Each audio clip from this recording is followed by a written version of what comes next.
In Stargardt disease, a defective protein and photoreceptors results in the accumulation of lipofuscin in retinal pigment epithelial or RPE cells as photoreceptors are shed daily. Lipofuscin is composed of material that is very toxic to RPE cells.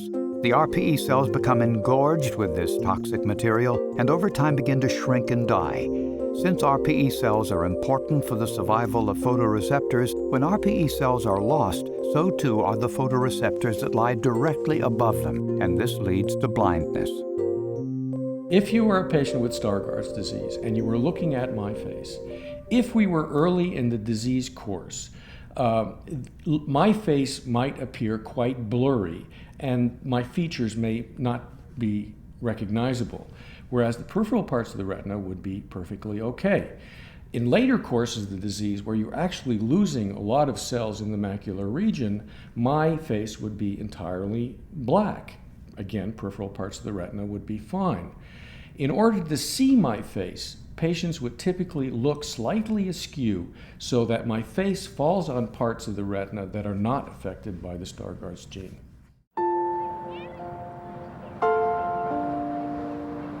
Where a tiny corner of New Hampshire meets the Atlantic, 4 girls dance on a beach, a playful scene. But one of the girls, 11-year-old Megan, has a rare disease called Stargardt that can slowly steal a child's vision, and there isn't yet a cure for Stargardt. Early in her elementary school years, her vision wasn't just right, and we started seeing pediatric ophthalmologists to try to figure out exactly what was going on. A fellow there came out and sat down and told us about, Stargardt's. It was the first time I'd ever heard the word Stargardt's mentioned, and it was, for us at that point in time, it was devastating. It was so difficult to hear that your child was diagnosed with a condition that was going to affect her vision, and she would be legally blind, and at that point they were words. We really didn't understand what it would mean for us or for Megan. Go on the internet and you start spelling Stargardt's, and you're like, coming up with something that nothing to do with eyesight. And finally I spelt it and found the right spelling, and then I started reading about it. And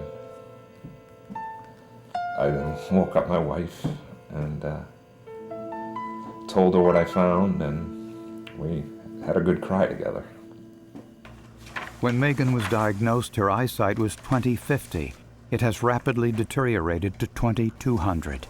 This year was the first year that her vision had really gone through the dramatic change. One of the things we were told early on about Stargardt's was that because it affects your central vision, one of the most challenging things to do is to read. She needs a font to be in the 16 to 24 point range to really be comfortable and hold it in front of her.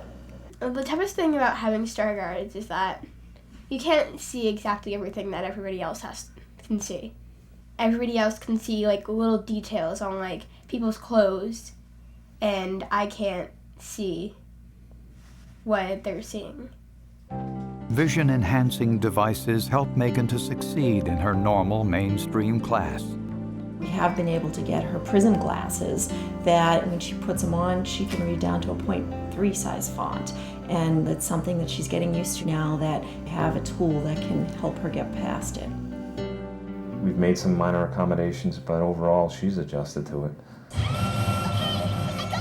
Accommodations for her are little things like getting her closer to the TV, getting prism glasses, TV glasses. But outside of that, she's still able to go down the stairs. She walks the dog, she's able to swim. She's always been very active, and one of the things we've always enjoyed doing as a family is snow skiing. Megan's vision is still good enough that she can ski if she follows a guide, usually her mother. But that may not always be true. The biggest fear now is it going to get worse than what it is today? The condition right now is 2200. Is it going to become 21,000 or 20, whatever? And so her eyesight just progressively gets worse to the point where, she can't see at all. I can see what Megan is capable of accomplishing with this, visual acuity, and it really doesn't hold her back from anything.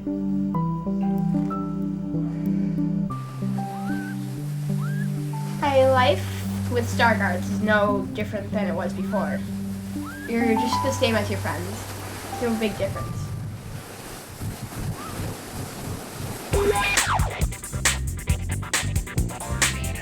In Covington, Georgia, there's plenty of room for four-wheeling, but 13-year-old Dylan may soon have to give it up.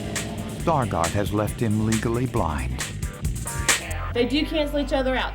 High school can be hard for any teenager, but Dylan also has to deal with the challenge of poor vision. His school, however, is providing priceless support. They have helped Dylan from the onset. They called in specialists. I guess it took about 2 months to get everything in place, get his equipment ordered. He uses a CCTV, and all of this was done by the school. Set that equal to 0. That device allows him the same opportunity that every child in the room has. Nothing really changes with a visually impaired student in the room. When you integrate visually impaired students into a regular classroom, it's life.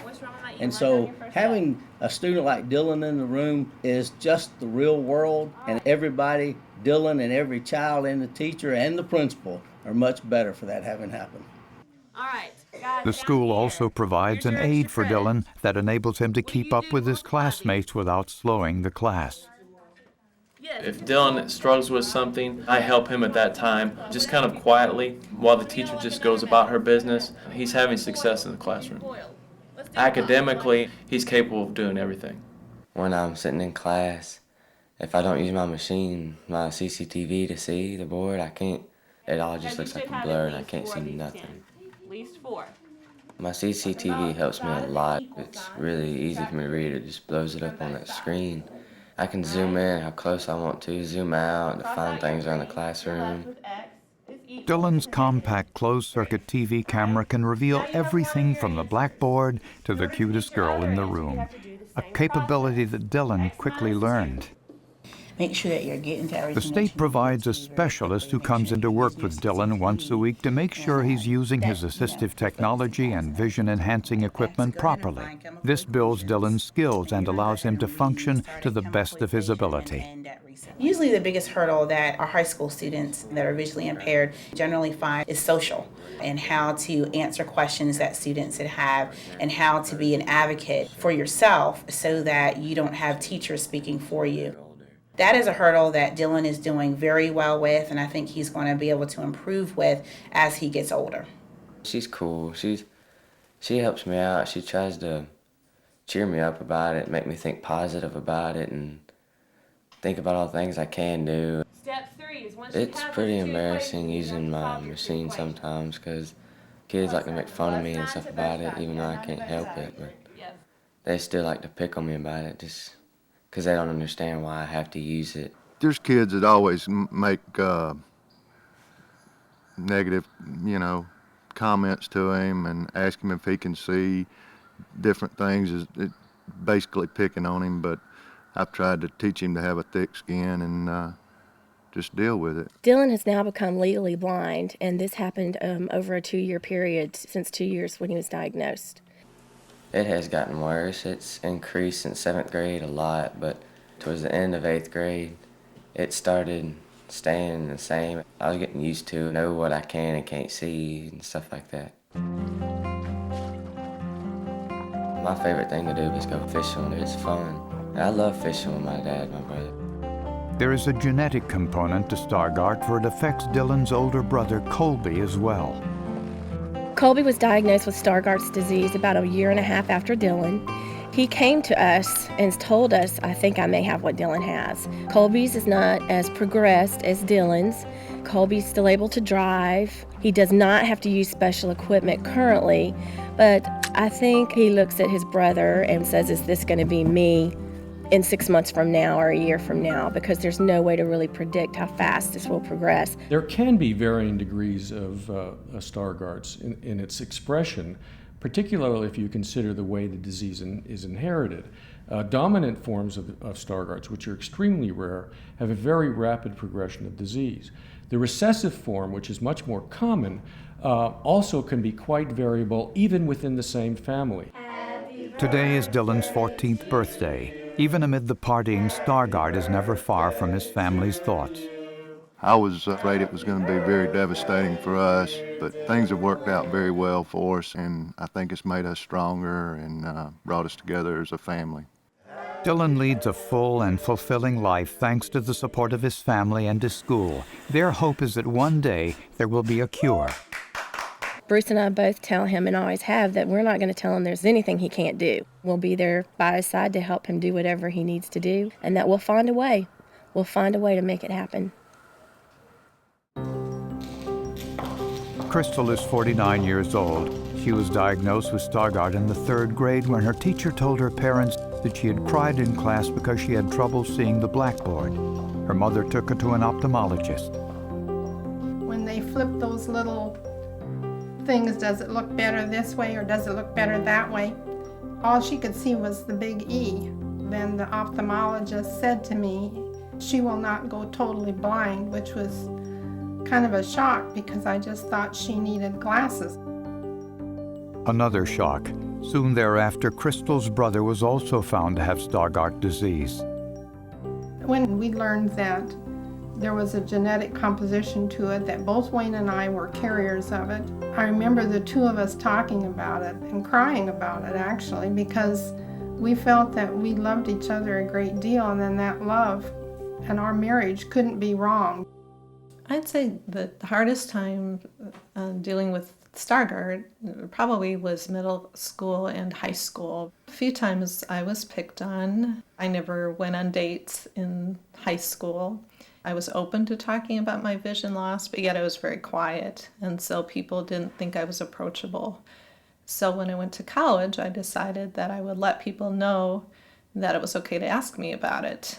My parents, when we were growing up, I think it was always assumed that we would go to college. My sister went on to get her master's degree. I went on and got my master's degree, and my brother has a PhD. That expectation for continuing our education was just a part of what was expected. As a parent of 2 children with Stargardt's, I don't know, we probably made mistakes, but we tried to teach them to be independent, to do their own things, to be responsible for their own actions. Whether we were successful or not, I don't know, but it seems like both of them have done well in life, so I think that speaks well of them. Today, Crystal works at the Boys Town National Research Hospital in Omaha as a genetic counselor and vision program coordinator. Hi, McKenna. I'm glad that you came in to see us today. I wanted to ask how school is going. Okay. The fact that Crystal was legally blind was not a consideration at all when we hired her. She had so many capabilities and skills.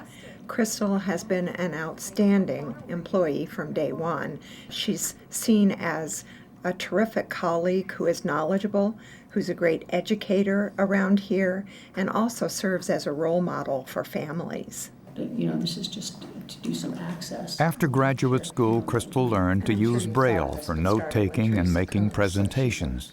The memorization of the Braille code was really nothing very difficult. It took about 6 weeks for me to learn the alphabet plus the 180-some contractions. What's difficult, though, is being able to move that understanding from your fingertips to your brain, and that takes a lot of practice. Monday, November 1st. Crystal uses assistive technology to help with her work. A computer with a speech synthesizer helps her read information on a screen. And she uses a small camera and closed-circuit TV to enlarge material up to 60 times. Okay, who's the first patient that Her assistant helps her to access medical data that she can then put into a format to use when working with a patient. Does it say when it was? I can't even remember what it's like to have 20/20 vision because you lose it so young. In fact, normal vision amazes me how well people can see. The particular one that I have enlarges up to Several times a year, Crystal participates in outreach programs such as this one at a nearby university. I give presentations to various community groups so that they have a better understanding of the misconceptions of blindness. It also gives students an opportunity to talk to a blind person about those personal questions. That happens when you get older. Halloween time, we enjoy going to my children's school. People from the church and school bring their cars and decorate them, and then the children go around and pick up treats. Crystal's husband and their 3 children all share her remarkable vitality. This year we went as M&Ms, and my mom had made the costumes. Bless my husband's heart, not very many men would be that supportive and that good a guy to wear tights and show up in a cute M&M costume. Although there's no treatment or cure for Stargardt's disease at the present time, there are a number of strategies that are under development, including gene replacement strategies and pharmacological approaches to at least slowing down this disease that are currently under development, and I think that have a lot of promise. In my laboratory at UCLA, we're working on a mouse model of recessive Stargardt disease, and we have seen very promising effects with a drug. And this drug will be entering clinical trials in Stargardt disease patients over the next year or two, and we are optimistic that we will see a therapeutic effect in those patients. People often talk about your attitude being more important than the ability. And I think that Crystal had a good attitude about her blindness and was able to accomplish a lot of things because of that. The biggest, I think, and most important thing is just to be as comfortable with yourself as possible. That gave me the self-confidence as an adult to be able to raise my children and